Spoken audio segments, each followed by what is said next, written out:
Assalamu alaikum, chers frères et sœurs. Le peuple maudit de Israël. Une phrase qui semble résonner avec un mystère profond, une notion qui pourrait dérouter ou susciter la curiosité. Pourquoi parler de malédiction, alors que l'histoire d'Israël est généralement associée à celle d'un peuple élu par Dieu? Pourtant, au fil des siècles, des textes anciens aux événements historiques récents, l'idée que le peuple d'Israël aurait pu être maudit a traversé les cultures, les religions et les esprits. Il est crucial de comprendre que ce sujet va bien au-delà des simples récits bibliques. Il s'ancre dans une histoire complexe où la théologie, les prophéties et les malheurs historiques sont intimement liés.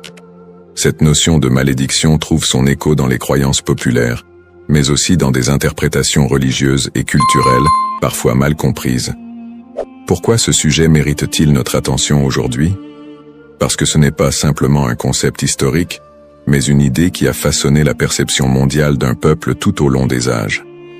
Pour bien saisir la portée de cette notion, il est indispensable de remonter aux sources historiques et religieuses, de comprendre le contexte dans lequel ces croyances ont émergé et de démêler les faits des mythes.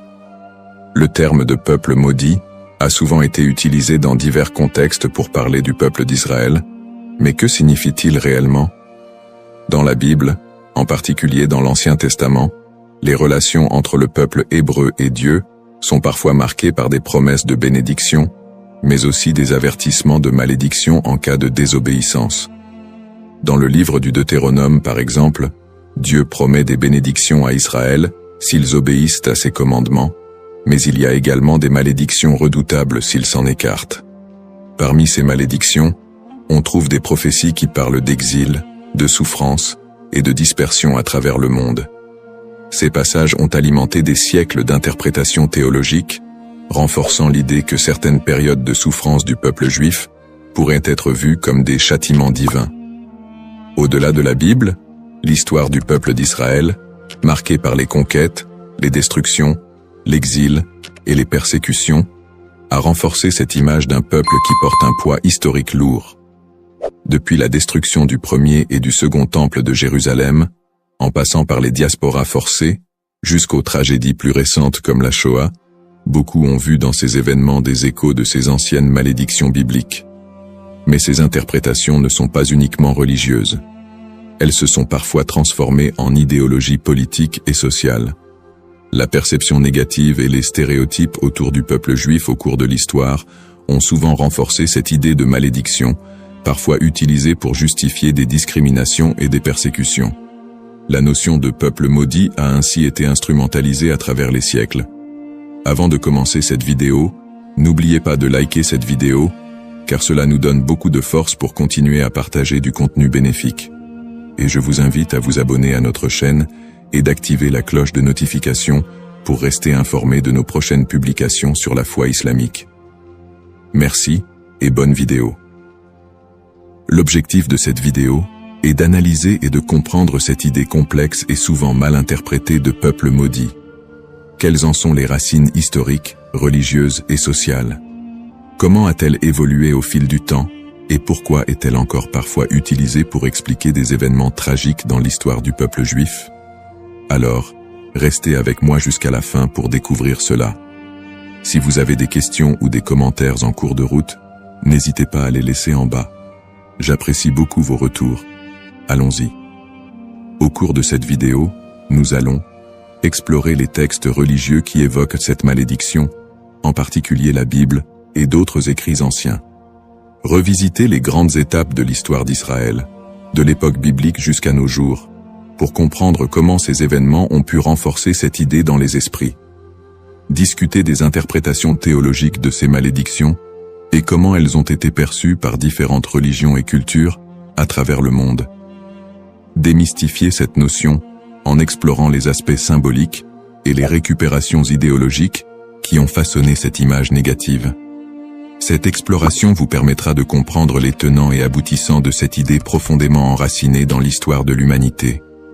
Il est important de ne pas se laisser emporter par des idées simplistes, mais de creuser la profondeur de ce concept pour en dégager des vérités historiques et spirituelles. Origine d'Israël. L'histoire du peuple israélite débute avec les récits bibliques de la Genèse, où Dieu promet à Abraham, un patriarche hébreu, qu'il deviendra le père d'une grande nation. Cette promesse divine est le point de départ de la formation du peuple d'Israël. Selon la tradition, Abraham, Isaac, son fils, et Jacob, son petit-fils, sont les ancêtres directs de ce peuple, souvent appelés les patriarches. Jacob, après avoir lutté avec un ange, reçoit de Dieu un nouveau nom, Israël, et ses descendants sont appelés les Israélites.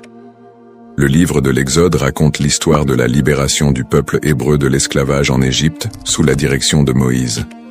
C'est un moment fondamental dans l'histoire d'Israël, où Dieu scelle une alliance avec les Israélites au mont Sinaï. Dieu y remet les 10 commandements à Moïse, posant ainsi les bases des lois morales et religieuses qui guideront le peuple élu. Cette alliance est une promesse de protection divine en échange de l'obéissance aux lois de Dieu. À partir de là, Israël se constitue progressivement en nation, après la conquête de la terre promise sous Josué. Cette période est marquée par des hauts et des bas, alors que les Israélites tentent de rester fidèles à leur alliance avec Dieu. Toutefois, au fil des siècles, leur histoire est ponctuée d'infidélités religieuses, de guerres et de conquêtes par d'autres puissances, ce qui engendrera l'accomplissement de certaines prophéties de malédiction. Les prophéties et les malédictions. Dans l'Ancien Testament, en particulier dans le Deutéronome, Dieu fait à Israël des promesses de bénédiction conditionnelles à leur fidélité, mais également des avertissements de malédiction en cas de désobéissance. Le chapitre 28 du Deutéronome est l'un des textes clés qui évoquent les conséquences potentielles de l'infidélité. Dieu promet prospérité et paix si le peuple respecte ses commandements, mais des malédictions terribles en cas de rébellion. Les malédictions incluent des catastrophes naturelles, des défaites militaires, des maladies, et finalement, l'exil et la dispersion parmi les nations étrangères. Parmi les prophètes qui ont développé cette idée de malédiction, Ézéchiel et Jérémie sont 2 figures centrales.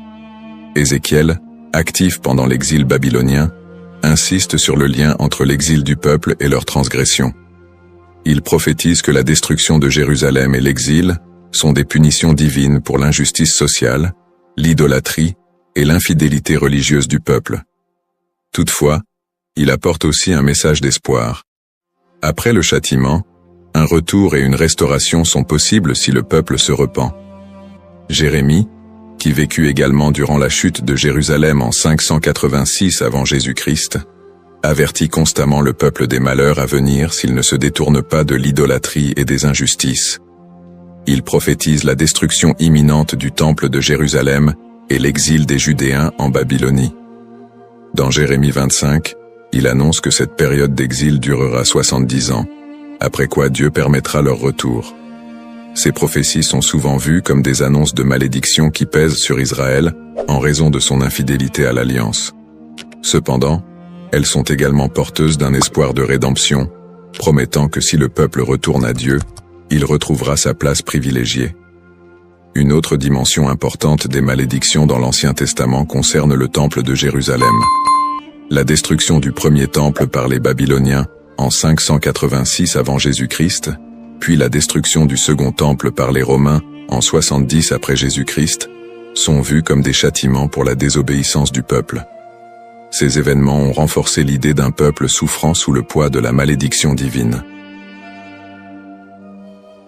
Persécutions historiques. L'histoire du peuple d'Israël est marquée par une série de persécutions et d'exils, souvent perçues à travers le prisme des malédictions bibliques. Le premier grand exil, celui de Babylone, survient après la destruction du premier temple en 586 avant Jésus-Christ. Par la suite, les Babyloniens déportent une grande partie des habitants de Juda, ce qui marque le début d'une longue période de diaspora. Après un retour partiel en terre d'Israël et la reconstruction du temple, les siècles suivants ne sont pas exempts de nouvelles épreuves. La période hellénistique, marquée par les conquêtes d'Alexandre le Grand, puis la domination romaine, amène son lot de tensions religieuses et politiques. Le peuple juif subit de nouvelles persécutions, notamment sous l'occupation romaine. La destruction du Second Temple en 70 après Jésus-Christ par les Romains, sous l'empereur Titus, est un moment charnière dans l'histoire d'Israël. Cet événement marque le début de la grande diaspora, alors que le peuple juif est dispersé dans tout l'Empire romain et au-delà. La révolte de Bar Kokhba, en 135 après Jésus-Christ, aboutit à une nouvelle défaite et à un exil encore plus massif. À partir de ce moment, les Juifs deviennent un peuple sans terre, vivant en exil, souvent en minorité, et subissant de nombreuses discriminations et persécutions. Durant le Moyen-Âge, en Europe et dans le monde islamique, les Juifs font souvent l'objet de suspicions, de discriminations légales, et parfois de pogroms violents. Les croisades, notamment, voient des massacres de communautés juives en Europe. Les expulsions des Juifs d'Espagne, en 1492, et du Portugal en 1497, sont d'autres exemples de persécutions qui renforcent cette idée de malédiction. Dans ces périodes sombres, beaucoup d'historiens et de penseurs juifs eux-mêmes ont cherché à comprendre ces souffrances à travers les textes sacrés. Pour certains, ces malheurs étaient perçus comme la continuation des malédictions prononcées dans l'Ancien Testament. Pourtant, ces périodes de souffrance ne sont pas uniquement interprétées comme des châtiments divins, mais aussi comme des épreuves à travers lesquelles le peuple d'Israël serait purifié ou préparé à une rédemption future. Le 19e et le 20e siècle ne font qu'amplifier ces tragédies, avec l'émergence de l'antisémitisme moderne, culminant dans l'horreur de la Shoah, qui a vu l'extermination systématique de 6 millions de Juifs pendant la Seconde Guerre mondiale. Une telle catastrophe, d'une ampleur sans précédent, a profondément marqué l'identité juive et soulevé des questions sur le sens de cette souffrance historique. Conclusion du contexte historique. L'histoire du peuple d'Israël, tissée de moments de gloire, d'alliances divines, mais aussi de malédictions et de souffrances, reste une des plus complexes et des plus riches de l'humanité. Les prophéties bibliques de malédiction, les exils répétés, les destructions de lieux sacrés et les persécutions à travers les siècles ont façonné la perception du peuple juif, tant de leur propre point de vue que de celui des autres nations. Le concept de peuple maudit, les bases théologiques, l'idée de malédiction dans les textes religieux, en particulier dans la tradition judéo-chrétienne, est un concept riche et complexe. Les malédictions sont souvent prononcées par Dieu en réponse à l'infidélité ou à l'injustice du peuple. Dans la Bible, notamment dans le livre du Deutéronome, Dieu promet des bénédictions à Israël pour leur obéissance, mais aussi des malédictions en cas de désobéissance. Ces malédictions incluent des souffrances, des exils et d'autres calamités, illustrant le caractère conditionnel de l'alliance entre Dieu et son peuple. La distinction entre malédiction divine et humaine est essentielle. Les malédictions divines, souvent exprimées par des prophètes, sont vues comme des conséquences directes de l'action humaine contre les commandements divins.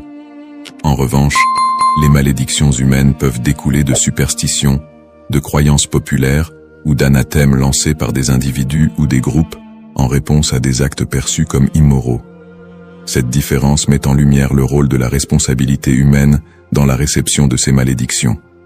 Les prophètes, tels qu'Ézéchiel et Jérémie, jouent un rôle crucial dans la communication de ces malédictions. Leur message souligne que ces châtiments ne sont pas simplement des expressions de colère divine, mais des appels à la repentance et à la restauration. Ce cadre théologique souligne que les malédictions ne sont pas définitives et que le retour à la foi peut conduire à des bénédictions renouvelées. Malédiction et mythe. La notion de malédiction attachée au peuple d'Israël a donné lieu à de nombreuses interprétations populaires et mythes au cours des siècles. Dans les traditions chrétiennes et islamiques, des récits sur le peuple juif ont souvent été associés à des idées de punition divine. Ces interprétations, parfois teintées d'hostilité, ont conduit à la propagation de stéréotypes négatifs. Historiquement, des récits de malédiction ont été utilisés pour justifier des persécutions contre les Juifs. Par exemple, l'idée que le peuple juif a été maudit en raison de la crucifixion de Jésus a été utilisée pour alimenter l'antisémitisme. Ces interprétations ont pris racine dans des contextes sociopolitiques où le peuple juif était perçu comme un bouc émissaire, lors de périodes de crise ou de bouleversements sociaux. La manière dont ces malédictions ont été comprises et transmises à travers les siècles a également façonné les perceptions collectives du peuple juif.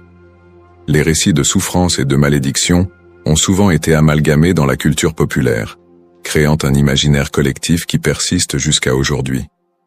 Cette dynamique entre malédiction et mythe a ainsi contribué à la stigmatisation du peuple juif à travers l'histoire.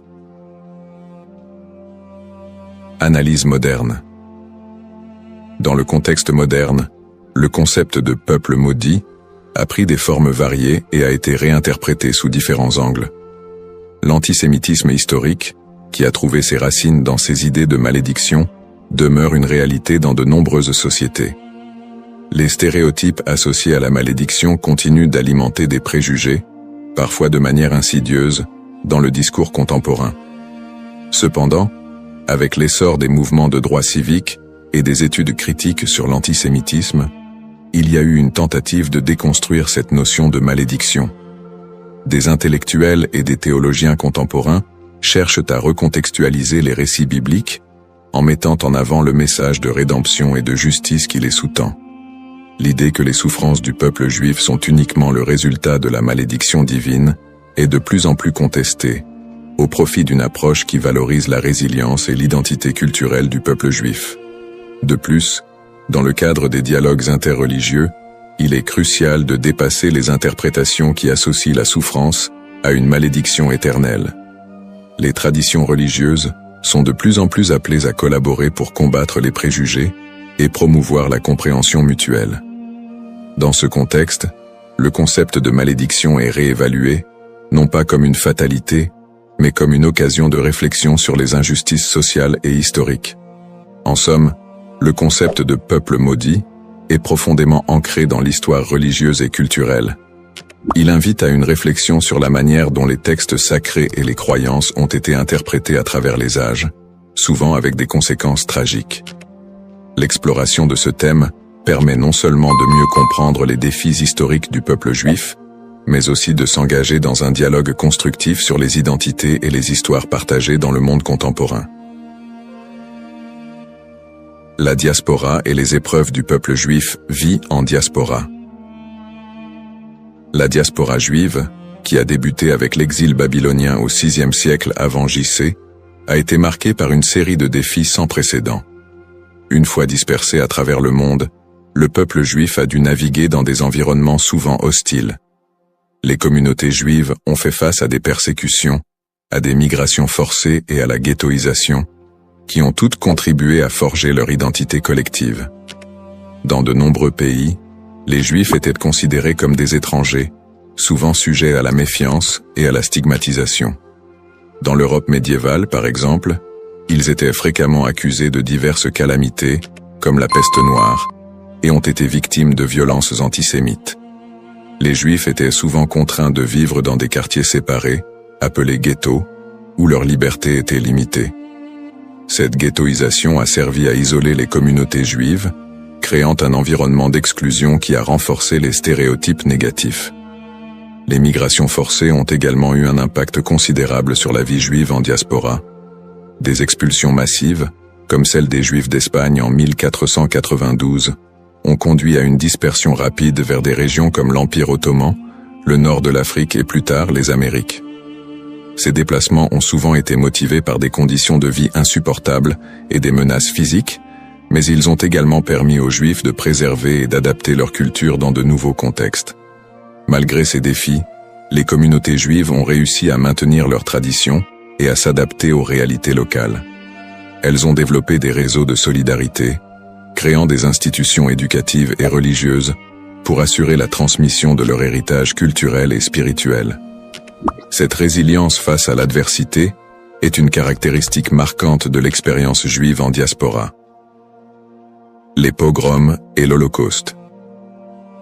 Les pogroms, qui ont commencé en Europe à partir du IXe siècle, illustrent la violence persistante à laquelle les Juifs ont été confrontés. Ces émeutes violentes, souvent encouragées par des autorités locales, ont mené à des massacres, à des pillages et à des destructions de synagogues.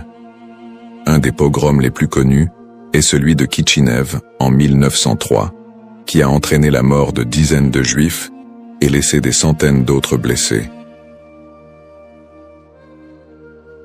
Le XXe siècle a vu la tragédie de l'Holocauste, un génocide qui a coûté la vie à 6 millions de Juifs pendant la Seconde Guerre mondiale.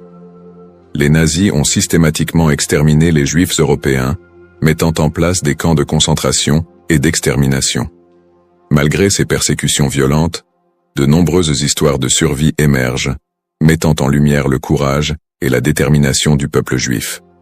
Des groupes de résistance, des réseaux de sauvetage et des actes de bravoure individuels témoignent de la volonté de maintenir l'humanité et la dignité face à l'inhumanité. L'Holocauste a laissé une empreinte indélébile sur la mémoire collective juive. Les survivants ont dû reconstruire leur vie dans un monde souvent indifférent à leurs souffrances. Cette tragédie a également catalysé des mouvements politiques qui ont conduit à la création de l'État d'Israël en 1948, un point tournant dans l'histoire juive moderne. Lutte pour l'identité et la terre promise. Les épreuves subies par le peuple juif en diaspora ont profondément influencé son identité collective. Face à l'adversité, une identité juive résiliente a émergé, mêlant traditions séculaires, pratiques religieuses et un sentiment d'appartenance à une histoire commune. Cette lutte pour la survie a également renforcé un lien indéfectible avec la terre d'Israël, considérée comme la terre promise dans la tradition juive. Ce lien a été ravivé tout au long de l'histoire, notamment lors des mouvements sionistes du XIXe et du XXe siècle, qui ont cherché à établir un foyer national juif en Palestine. Pour de nombreux juifs, la terre d'Israël représente non seulement un lieu géographique, mais également un symbole de liberté, d'identité et d'unité. Les événements tragiques de l'histoire juive, comme l'Holocauste, ont également renforcé l'urgence de cette quête, suscitant un mouvement pour un retour à la terre d'Israël. En somme, l'expérience de la diaspora a été marquée par des défis extrêmes, mais aussi par une résilience remarquable. Les persécutions, les pogroms et l'Holocauste ont non seulement laissé des cicatrices, mais ont également façonné une identité juive forte, ancrée dans une histoire partagée et un attachement profond à la terre d'Israël. Ce processus de formation de l'identité juive, en réponse aux épreuves, continue de jouer un rôle crucial dans la vie des Juifs du monde entier aujourd'hui. Le retour en Israël et l'État moderne, sionisme et création de l'État d'Israël. Le mouvement sioniste, qui a émergé à la fin du XIXe siècle, constitue un tournant majeur dans l'histoire juive moderne. À cette époque, les Juifs d'Europe étaient confrontés à une montée de l'antisémitisme et à des conditions de vie précaires, notamment en Russie et en Europe de l'Est. Ces difficultés ont suscité un besoin pressant d'un foyer national. Theodor Herzl, considéré comme le père du sionisme politique, a articulé cette aspiration dans son livre L'État juif, 1996, où il propose la création d'un État juif en Palestine comme réponse à l'antisémitisme rampant. Le sionisme a pris plusieurs formes, allant du sionisme politique de Herzl à des visions plus socialistes et culturelles, comme celles de figures comme David Ben-Gourion et Ahad Ha'am. Le premier congrès sioniste a eu lieu à Bâle en 1897, où les participants ont décidé de promouvoir l'établissement d'un foyer national juif en Palestine par des moyens diplomatiques et légaux. À la suite de la déclaration Balfour de 1917, dans laquelle le gouvernement britannique a exprimé son soutien à l'établissement d'un foyer national juif en Palestine, le mouvement sioniste a gagné en légitimité. Cependant, la réalité sur le terrain était complexe. La Palestine était alors habitée par une majorité arabe qui a vu l'immigration juive comme une menace pour ses droits et ses terres. Cette situation a semé les graines des conflits futurs. Après la Seconde Guerre mondiale et l'Holocauste, qui a décimé la population juive d'Europe, le besoin d'un refuge sécurisé a été accentué. En 1947, l'Assemblée générale des Nations unies a voté pour diviser la Palestine en deux États, un juif et un arabe. Les leaders juifs ont accepté le plan, mais les dirigeants arabes l'ont rejeté. Le 14 mai 1948, David Ben-Gourion a proclamé l'indépendance de l'État d'Israël, ce qui a entraîné la première guerre israélo-arabe. En dépit de l'opposition régionale, Israël a réussi à établir un État et à absorber un grand nombre de réfugiés juifs du monde entier, notamment des survivants de l'Holocauste. Conflit moderne.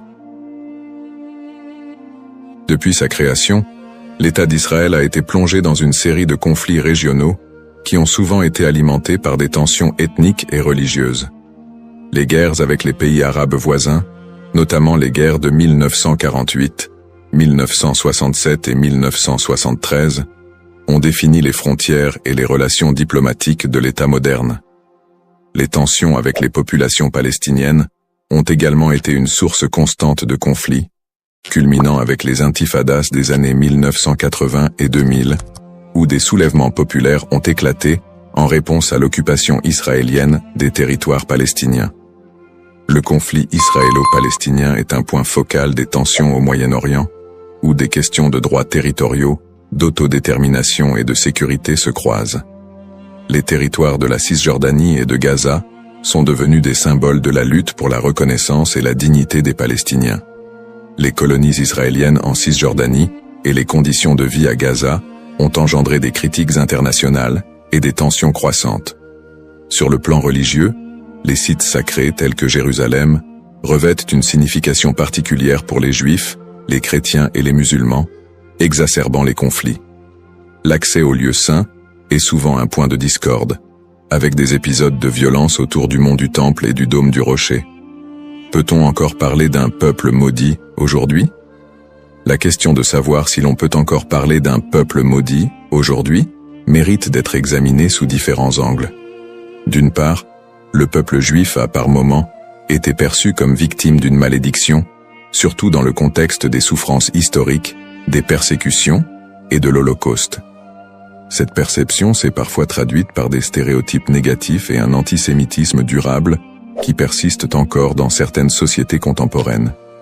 D'autre part, l'idée de peuple maudit ne rend pas pleinement compte de la résilience, de l'innovation et des contributions culturelles des Juifs à la société mondiale.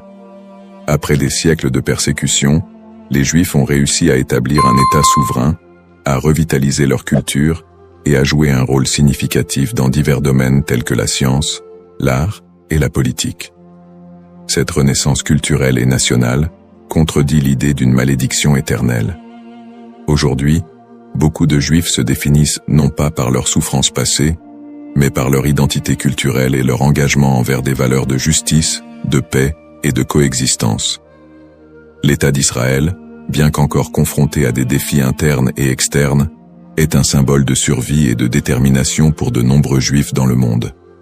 Ainsi, plutôt que de voir le peuple juif à travers le prisme d'une malédiction, il est plus approprié de reconnaître la complexité de son histoire, marquée par des luttes et des triomphes, et d'appréhender la diaspora juive comme une histoire d'espoir, de résilience et de quête d'identité. Dans cette exploration du thème du peuple maudit d'Israël, nous avons retracé l'histoire complexe des Juifs, de leurs origines dans l'Antiquité à leur établissement moderne en tant qu'État souverain. Nous avons examiné le contexte historique et religieux, en soulignant les épreuves de la diaspora, les persécutions et les tragédies comme les pogroms et l'Holocauste. En analysant le concept de malédiction, nous avons également vu comment il a été utilisé pour justifier des stéréotypes et des violences à l'encontre des Juifs au fil des siècles. Nous avons ensuite discuté du mouvement sioniste qui a mené à la création de l'État d'Israël en 1948, ainsi que des conflits régionaux qui en ont découlé, notamment avec les populations palestiniennes.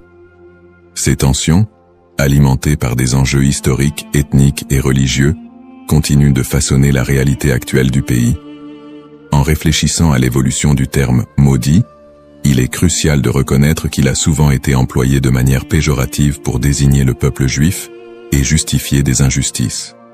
Cependant, au fil du temps, cette notion a été déconstruite. De nos jours, parler de peuple maudit ne rend plus compte de la diversité et de la résilience des communautés juives. Au contraire, il est essentiel de voir le peuple juif comme porteur d'une riche culture, d'une identité dynamique et d'une volonté indéfectible de vivre et de prospérer, malgré les défis historiques. Pour conclure, j'invite chacun d'entre vous à approfondir ce sujet fascinant et complexe. Prenez le temps d'explorer les multiples facettes de l'histoire juive, d'écouter des voix variées et de réévaluer vos propres perceptions sur le peuple juif et son héritage. En favorisant la compréhension et l'empathie, nous pouvons tous contribuer à un dialogue constructif qui transcende les stéréotypes et promeut la paix et la coexistence. Le parcours historique du peuple juif est une leçon pour tous sur la résilience, l'identité et la quête de justice.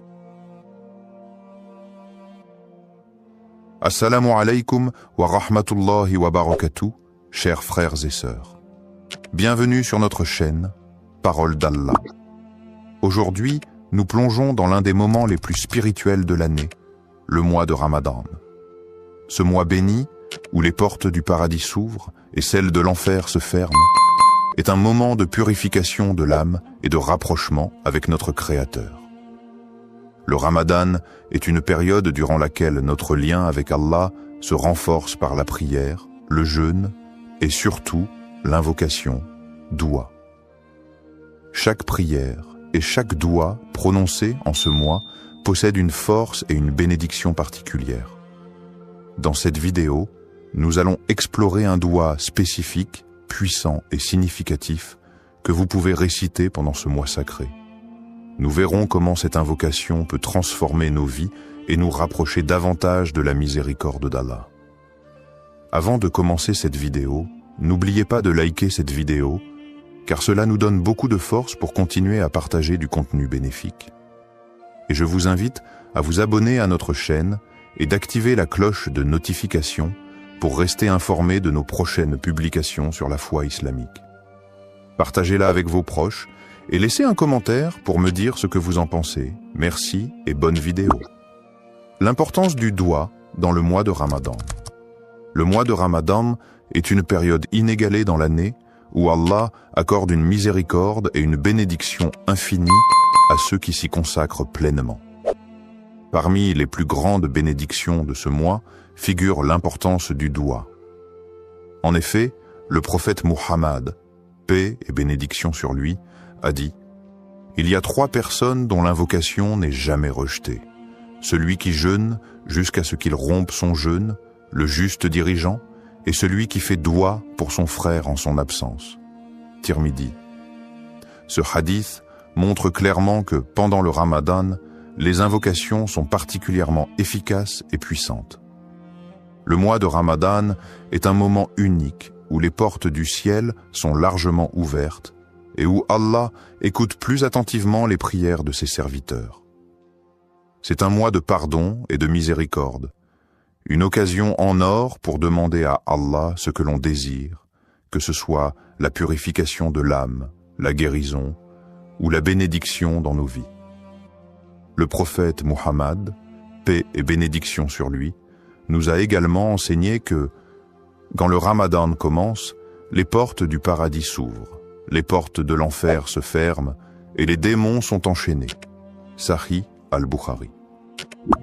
Cela témoigne de l'atmosphère spirituelle particulièrement propice pour faire des douas pendant ce mois. Le mois de Ramadan est aussi l'occasion de vivre des événements spirituels d'une importance capitale, notamment la nuit du destin, Laylat al-Qadr. Cette nuit, qui se trouve dans les 10 derniers jours de Ramadan, est mieux que 1000 mois. Le Coran dit « La nuit du destin est meilleure que 1000 mois ».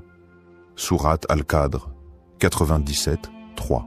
Pendant cette nuit, les anges descendent sur la terre et les prières sont exaucées.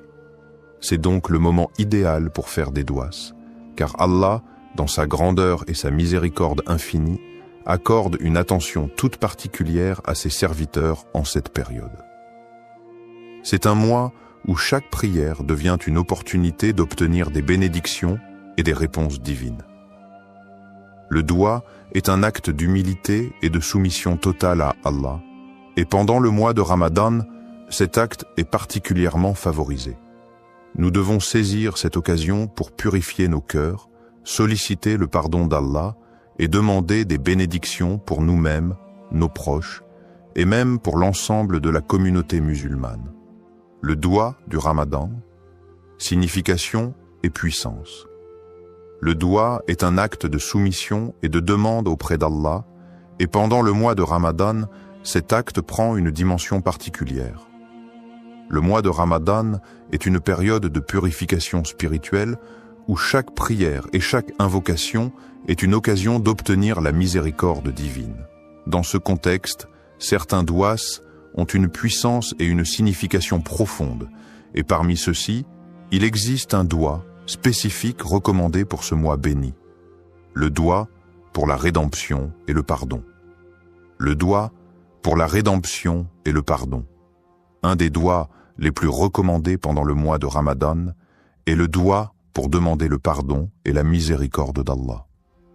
Il s'agit de l'invocation suivante, souvent récitée durant ce mois sacré. Allahumma innaka afu, tuhibbul afu, fa'af anni. Allahumma innaka afuwun tuhibbu al-afwa, fa'fu anni. Oh Allah, tu es pardonnant, tu aimes le pardon, alors pardonne-moi. Hadith rapporté par Al-Tirmidhi.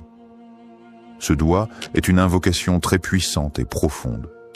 Elle est recommandée de manière spéciale durant les dernières nuits de Ramadan, notamment durant la nuit du destin, Laylat al-Qadr, lorsque les bénédictions et les bénédictions divines sont multipliées. Le doua exprime l'humilité et le besoin absolu de la miséricorde d'Allah. Signification des mots et impact spirituel. Chaque mot de ce doua est riche en signification et en implications spirituelles. Voici une explication détaillée de ces éléments clés. Allahumma innaka. Ce mot commence l'invocation par le nom d'Allah, une manière de se rappeler qu'Allah est celui vers qui toute demande doit être adressée. Ce début marque le recueillement, le respect et l'humilité devant Allah. Afuwun. Cela fait référence à la qualité divine d'Allah qui est pardonnant. Ce mot indique une forme de pardon bienveillant, plus que simplement accorder le pardon. Allah, dans sa grande miséricorde, ne se contente pas de pardonner les péchés, mais il efface leurs traces et les conséquences. C'est ce pardon purifiant qui est demandé ici. Tuhibbu al-afwa. Cette phrase signifie que tu aimes le pardon. Cela nous rappelle que le pardon est une qualité précieuse dans l'islam.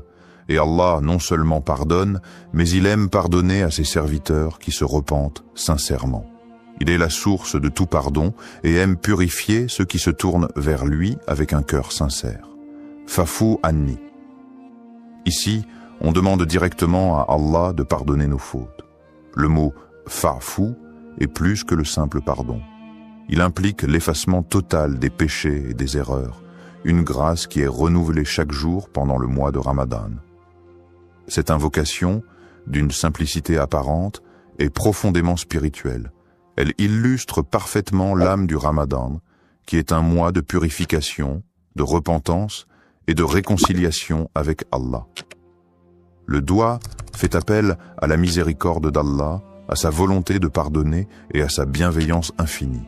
Il invite les croyants à se tourner vers Allah avec une foi totale, en reconnaissant leurs faiblesses et en demandant une purification divine.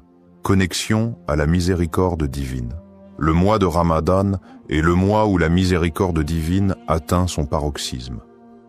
En demandant pardon, le croyant ne fait pas qu'accepter la rédemption de ses péchés, mais aussi il s'engage dans un processus de purification de l'âme.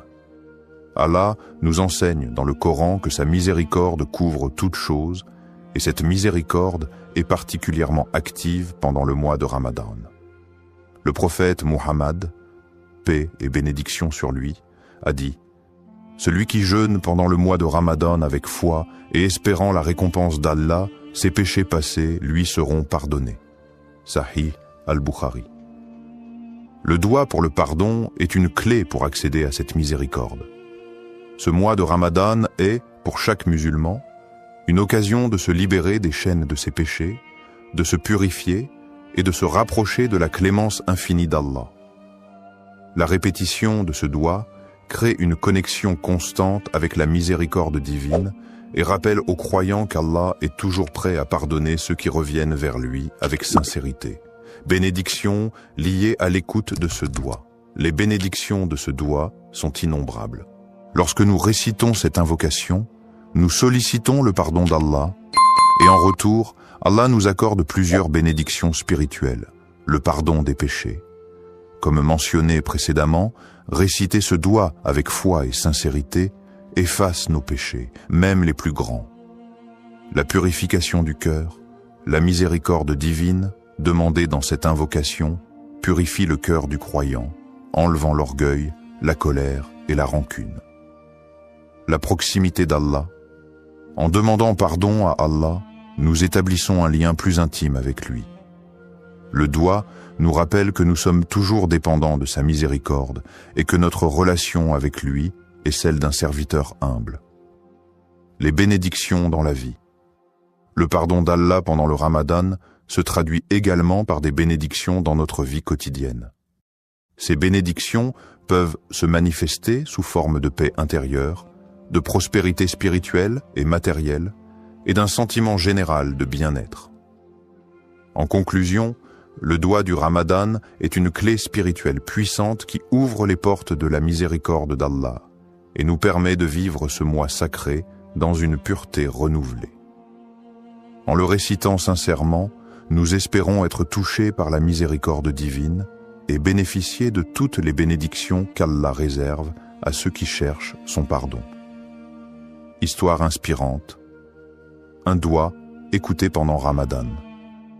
Il y a quelques années, un frère musulman nommé Ahmed vivait un moment difficile dans sa vie. Il avait perdu son emploi, sa situation financière était instable et il ressentait une profonde inquiétude quant à son avenir. Chaque jour, il se battait contre la peur et le doute, se demandant s'il serait capable de subvenir à ses besoins et à ceux de sa famille. En ce mois de Ramadan, il décida de se tourner pleinement vers Allah, espérant que ce mois sacré, porteur de bénédictions, serait l'occasion pour lui de trouver une réponse divine. Ahmed avait toujours été un croyant fidèle, mais dans ces moments de détresse, sa foi était mise à l'épreuve. Il se souvint des paroles du prophète Muhammad, paix et bénédiction sur lui. Il n'y a rien de plus noble que de faire appel à Allah avec une invocation sincère, et Allah répondra, mais selon ce qui est meilleur pour vous. Sahih Muslim. Conscient de la miséricorde infinie d'Allah, il se dit qu'il devait faire confiance à Allah, peu importe l'issue de sa situation. Durant les nuits du Ramadan, Ahmed s'isola dans sa chambre après la prière de Tarawih, un moment calme où il pouvait se concentrer pleinement sur son invocation. Avec une profonde humilité et sincérité, il leva les mains vers Allah et récita ce doigt. Allahumma inni abduk wa ibnu abdik wa ibnu ummatik, nasiyati biyadik, madin fi hukmik, adlu fi qada'uk, asalika bi kulli ismin huwa lak, سميت به نفسك أو أنزلته في كتابك أو علمته أحدا من خلقك أو استأثرت به في علم الغيب عندك أن تجعل القرآن ربيع قلبي ونور صدري وجلاء حزني وذهاب همي اللهم إني عبدك وابن عبدك وابن آمتك ناسيتي بيدك معذن في حكمك عدل في قضائك أسألك بكل اسم هو لك سميته به نفسك أو أنزلته في كتابك أو علمته أحدا من خلقك أو استأثرت به في علم الغيب عندك أن تجعل القرآن ربيع قلب ونور صدر وجلاء حزن وذهاب همي. Ô Allah, je suis ton serviteur, fils de ton serviteur et fils de ta servante. Mon destin est entre tes mains et tout ce que tu ordonnes est juste et équitable. Je te demande, par tous les noms qui t'appartiennent, que tu as révélé dans ton livre ou enseigné à l'un de tes créatures, ou gardé dans le secret de ton savoir divin, que le Coran devienne le printemps de mon cœur, la lumière de ma poitrine, la guérison de ma tristesse et la disparition de mon souci. Cette invocation, exprimant une demande de guérison spirituelle, de paix intérieure et de bénédiction dans la vie d'Ahmed, marqua un tournant dans son Ramadan. Il répéta ce doigt avec une foi inébranlable, se rappelant que Ramadan est le mois où les portes de la miséricorde d'Allah sont largement ouvertes. Chaque mot de l'invocation résonnait profondément dans son cœur, et il ressentait une connexion spéciale avec Allah pendant ces moments de solitude. Les jours passaient, et bien que la situation extérieure d'Ahmed ne changeait pas immédiatement, il ressentait une paix intérieure qu'il n'avait pas connue depuis longtemps. Il continuait à faire des douas, mais ce sentiment de tranquillité le guidait dans ses prières et ses supplications. Un soir, après une prière de Taraouih particulièrement émotive, il reçut un appel inattendu. C'était un ancien collègue qui lui proposait une opportunité de travail, une offre bien plus avantageuse que celle qu'il avait perdue. Non seulement cette offre répondait à ses besoins matériels, mais elle offrait également une chance de croître et de se rapprocher de ses valeurs spirituelles. Cela lui rappela instantanément le hadith du prophète Muhammad, paix et bénédiction sur lui. Quand Allah aime un serviteur, il l'éprouve. Sahih al-Bukhari. Il se rendit compte que cet emploi n'était pas simplement une solution à ses soucis, mais aussi une forme de réponse divine à ses supplications. Au-delà de l'aspect matériel, Ahmed ressentait dans son cœur une profonde gratitude envers Allah. Il se rappela que, bien que sa demande n'ait pas été exaucée immédiatement dans la forme qu'il avait anticipée, la réponse de Dieu était parfaite. Allah avait agi selon ce qui était le meilleur pour lui, non seulement en lui offrant une réponse à ses besoins, mais aussi en renforçant sa foi, en lui enseignant la patience et en lui montrant que la miséricorde divine se manifeste de manière subtile et inouïe. Cette expérience marqua un tournant spirituel dans la vie d'Ahmed. Il comprit que chaque doua, même si la réponse n'est pas immédiate ou n'est pas conforme à nos attentes, est écoutée par Allah. Parfois, la réponse vient sous une forme différente de ce que nous imaginons, mais elle est toujours en accord avec ce qui est le mieux pour nous. Ce Ramadan, il apprit à se remettre complètement entre les mains d'Allah, à faire confiance à son plan, et à voir chaque épreuve comme une occasion d'approfondir sa foi. L'histoire d'Ahmed nous rappelle que chaque doua, pendant Ramadan, est un acte de foi, une forme de soumission à Allah. Parfois, les bénédictions ne sont pas visibles tout de suite, mais elles sont toujours présentes, enveloppées dans la sagesse et la miséricorde d'Allah. Les conditions du doua acceptées, ce qu'Allah attend de nous dans le mois béni de Ramadan et tout au long de l'année, les invocations, douas, sont une occasion précieuse pour les croyants de se rapprocher d'Allah et de solliciter ses bénédictions. Toutefois, pour que notre doua soit accepté, il y a des conditions que nous devons remplir, des comportements que nous devons adopter. Allah, dans sa miséricorde infinie, répond à nos prières, mais cette réponse dépend souvent de la sincérité de notre cœur et de notre engagement envers lui. Première, la sincérité dans la prière et la pureté d'intention. La première condition pour qu'un doua soit accepté est la sincérité du cœur. Lorsque nous élevons nos mains en supplication, nous devons nous assurer que notre demande vient d'un cœur pur, exempt de toute hypocrisie. Le prophète Muhammad, paix et bénédiction sur lui, a dit « Lorsque vous invoquez Allah, invoquez-le avec un cœur pur. » Sunan at-Tirmidhi. Il est crucial que notre intention soit claire et que nous ne cherchions pas à obtenir des bénéfices mondains par nos prières, mais bien à chercher le plaisir d'Allah. Cette sincérité dans la prière renforce notre relation avec Allah, car c'est un acte d'adoration qui doit être fait uniquement pour lui. 2. Le rôle du tawakkul, la confiance en Allah, et la persévérance dans les invocations. Une autre condition essentielle pour que nos doua soient acceptés est le tawakkul, c'est-à-dire la confiance totale en Allah après avoir fait tous les efforts nécessaires. Il est important de se rappeler que, même si nous faisons des supplications, cela ne signifie pas que la réponse viendra instantanément ou selon nos attentes. Le tawakkul nous enseigne que nous devons faire confiance à la sagesse divine d'Allah, sachant qu'il sait ce qui est le mieux pour nous, même lorsque nous ne comprenons pas immédiatement le sens de sa réponse.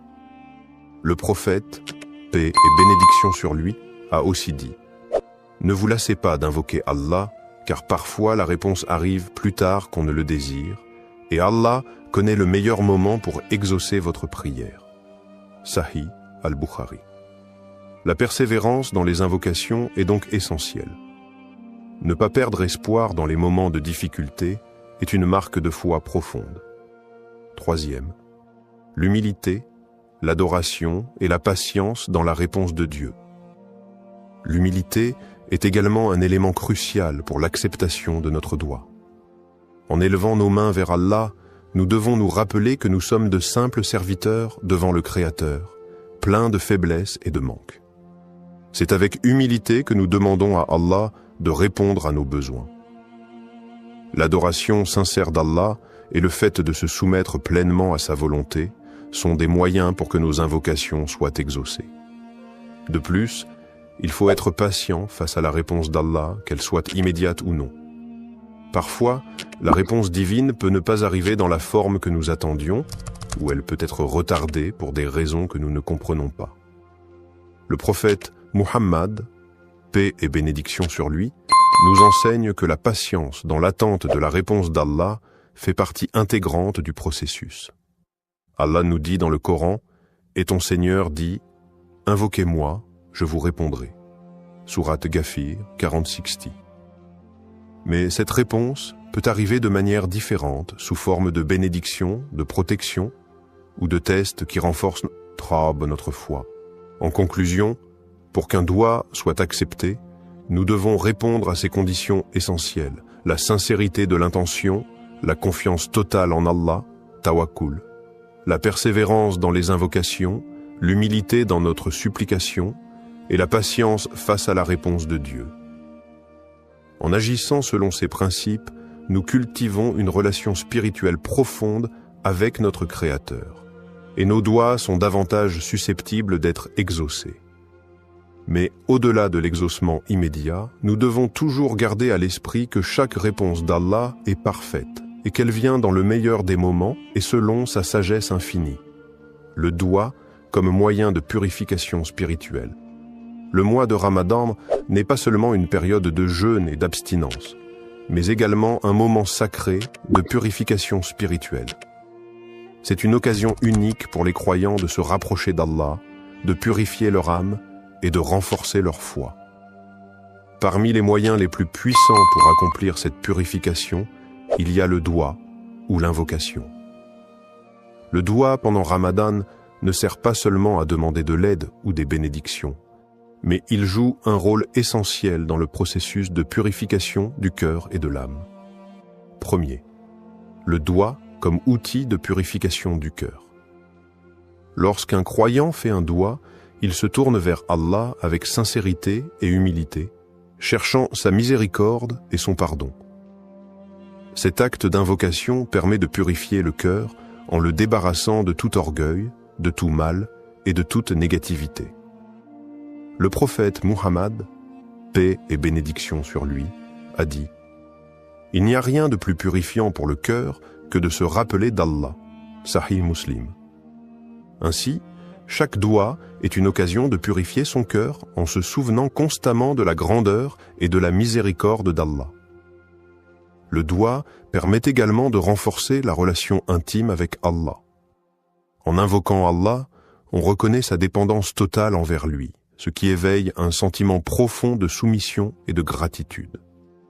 Ce processus aide à purifier le cœur des distractions mondaines et à focaliser notre attention sur ce qui est véritablement important dans la vie, l'adoration d'Allah. 2. L'aspect de repentance et d'auto-amélioration pendant le Ramadan. Le mois de Ramadan est le mois de la purification spirituelle par excellence. C'est un moment où les portes du pardon sont largement ouvertes et où chaque croyant a l'opportunité de se purifier par la repentance, tauba, et de demander pardon à Allah pour ses péchés passés. Le doua joue un rôle clé dans ce processus de repentance. En demandant pardon avec sincérité, le croyant se purifie de ses fautes et rétablit une connexion plus forte avec Allah. Le prophète Muhammad, paix et bénédiction sur lui, a dit « Quiconque demande pardon pendant le Ramadan, Allah lui pardonne. » Sunan al-Tirmidhi. Cette promesse divine est un rappel puissant de la miséricorde d'Allah. Lors de nos invocations, il est important de nous repentir sincèrement de nos péchés et de demander à Allah de purifier notre cœur et notre âme.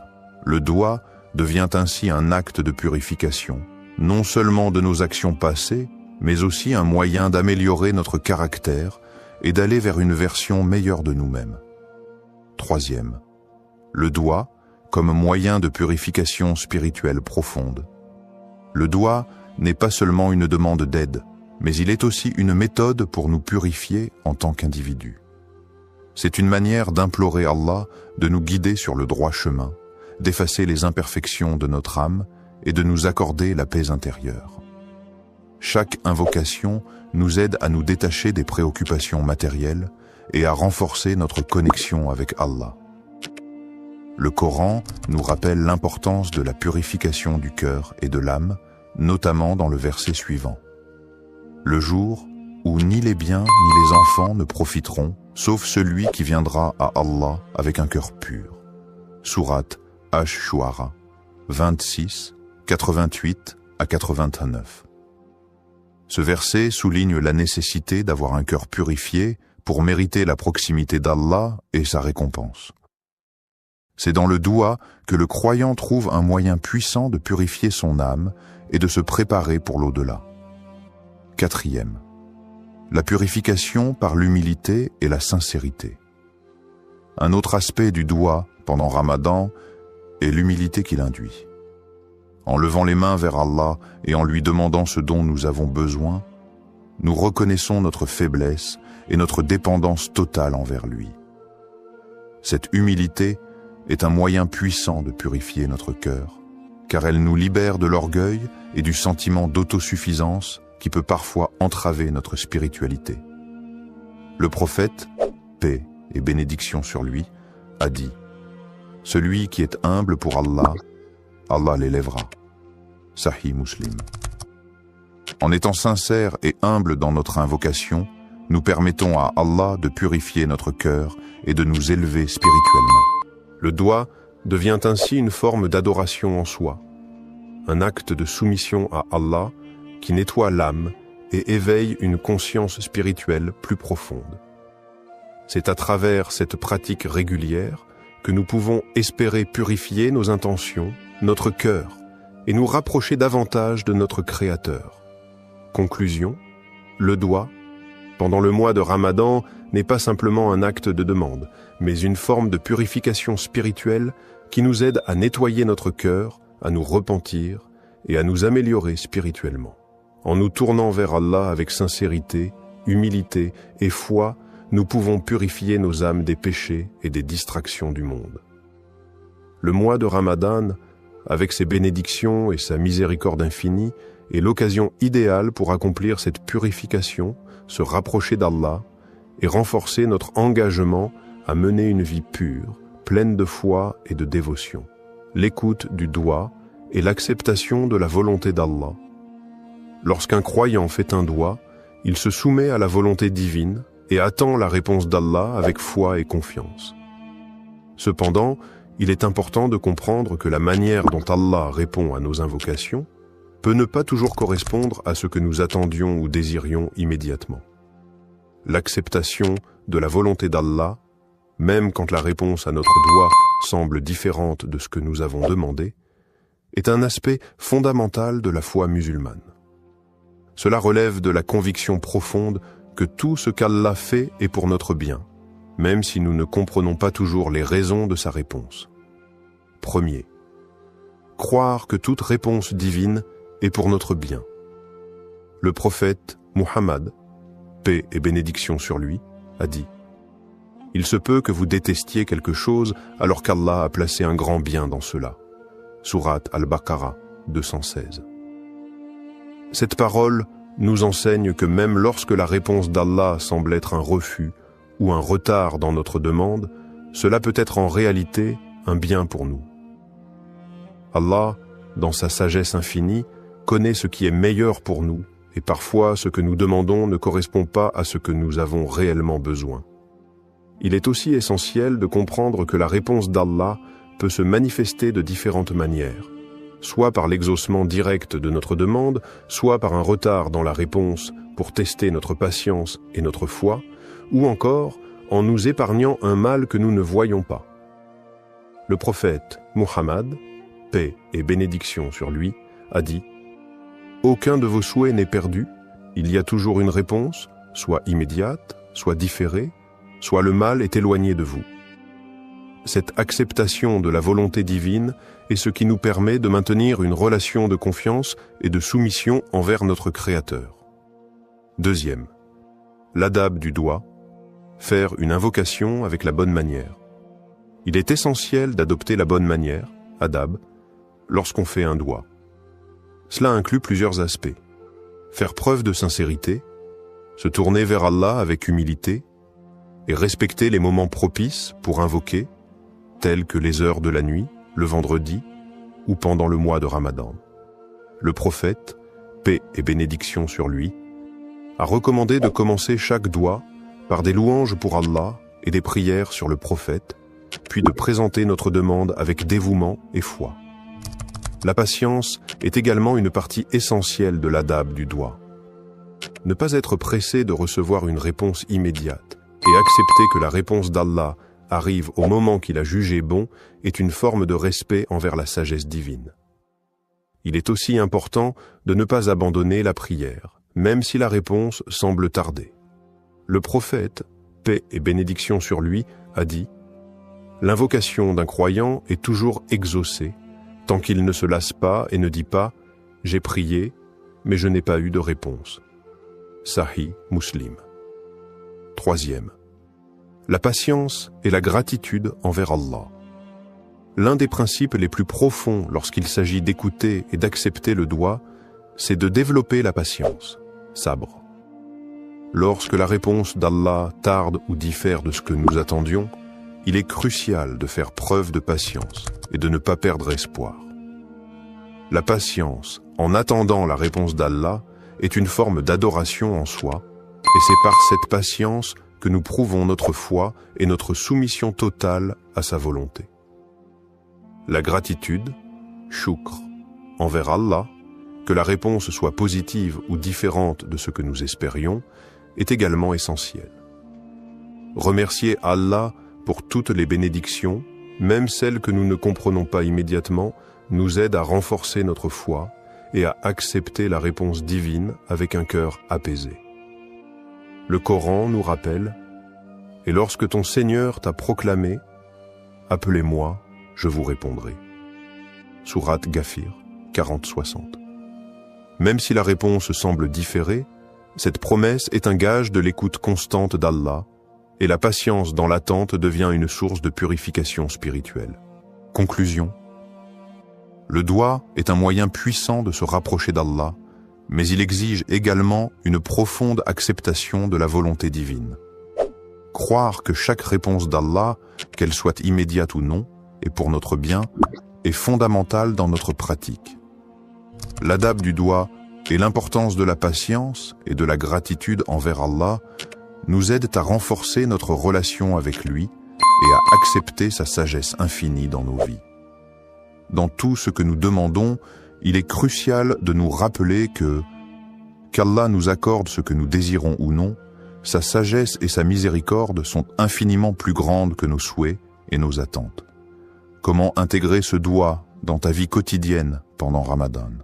Le mois de Ramadan est un moment privilégié pour se rapprocher d'Allah, purifier son âme et renforcer sa foi. L'intégration du doigt dans notre routine quotidienne pendant ce mois sacré peut transformer notre expérience spirituelle. Voici quelques conseils pratiques pour faire de ce doigt une partie intégrante de ta vie de croyant tout au long de Ramadan.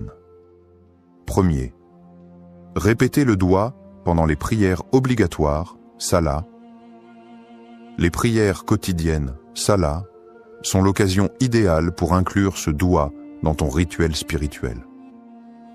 Après chaque prière obligatoire, prends un moment pour réciter le doigt en le répétant avec sincérité. Cela te permettra de renforcer ta connexion avec Allah à travers une prière structurée, tout en ayant l'opportunité de méditer sur chaque mot du doigt. Le mois de Ramadan, avec ses moments de tranquillité et de concentration spirituelle, est une période où tes prières peuvent être plus profondes et plus significatives. Ne limite pas ce doigt à des moments précis. Chaque salat est une occasion de répéter cet appel à la miséricorde divine. Plus tu répètes le doigt avec dévotion, plus tu t'imprègnes de ses significations profondes. 2. Intégrer le doigt dans tes moments de recueillement. Outre les prières obligatoires, les moments de recueillement tels que le tahajjud, prière de la nuit, le duha, prière du matin, ou même la période du fajr, avant l'aube, sont des occasions parfaites pour formuler ce doigt. Pendant ces moments de tranquillité, où l'esprit est plus apaisé, tu peux te concentrer pleinement sur les paroles que tu prononces et les émotions qu'elles suscitent. Ces moments de solitude avec Allah permettent de formuler des invocations sincères et réfléchies. Pendant Ramadan, profite de ces instants pour faire du doigt une pratique régulière et utilise chaque prière pour renforcer ton lien avec Allah. Le doigt pendant le tahajjud, en particulier, est une supplication qui est souvent exaucée, car ce moment est un des plus propices pour obtenir la miséricorde divine. 3. Méditer sur les significations profondes du doigt. Il est important de ne pas simplement réciter le doigt mécaniquement, mais de méditer sur les mots et leurs significations. Lorsque tu récites ce doigt, prends le temps de réfléchir sur chaque phrase. Quel impact spirituel a chaque mot? Comment cela résonne-t-il avec ta situation personnelle, tes luttes, tes espoirs et tes désirs spirituels? Par exemple, en méditant sur les mots de demande de pardon et de miséricorde, tu peux comprendre combien ces qualités d'Allah sont immenses et comment elles affectent ta vie quotidienne. Chaque phrase de ce doigt peut être une opportunité d'introspection. L'important est de ne pas se contenter de la répétition, mais de vivre chaque mot avec une intention claire, ouverte à la guidance d'Allah. 4. Utilisez des moments de transition dans la journée pour répéter le doigt. Au-delà des prières formelles, utilise les moments de transition de ta journée pour intégrer ce doigt.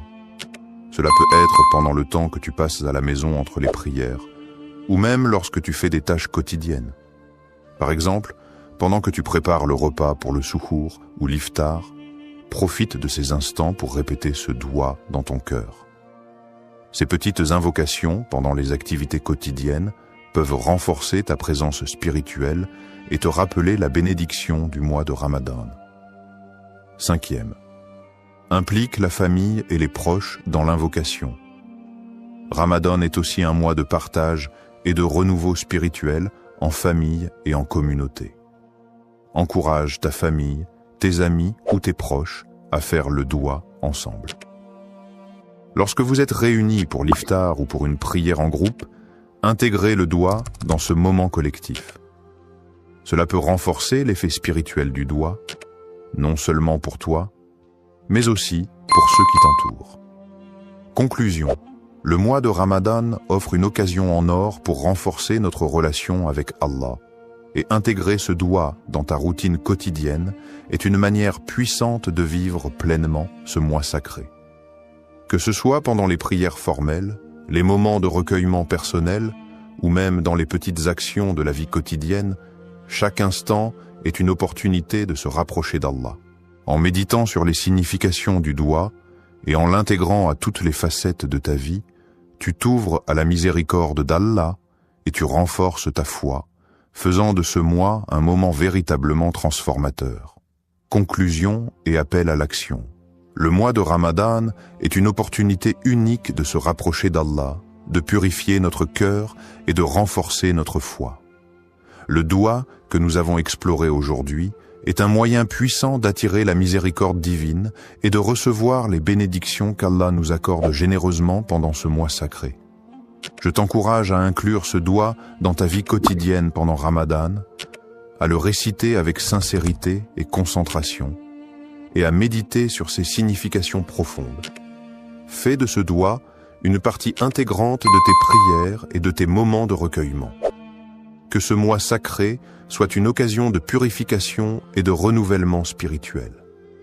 Si cette vidéo t'a inspiré, partage-la avec tes proches, ta famille et tes amis. Invite-les à intégrer ce doigt dans leur vie aussi, pour que nous puissions tous bénéficier de la miséricorde infinie d'Allah.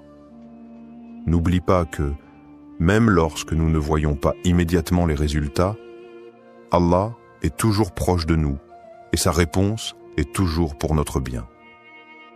Pendant ce mois béni, confie-toi à Allah, persévère dans tes invocations et sois assuré que sa miséricorde englobe tout.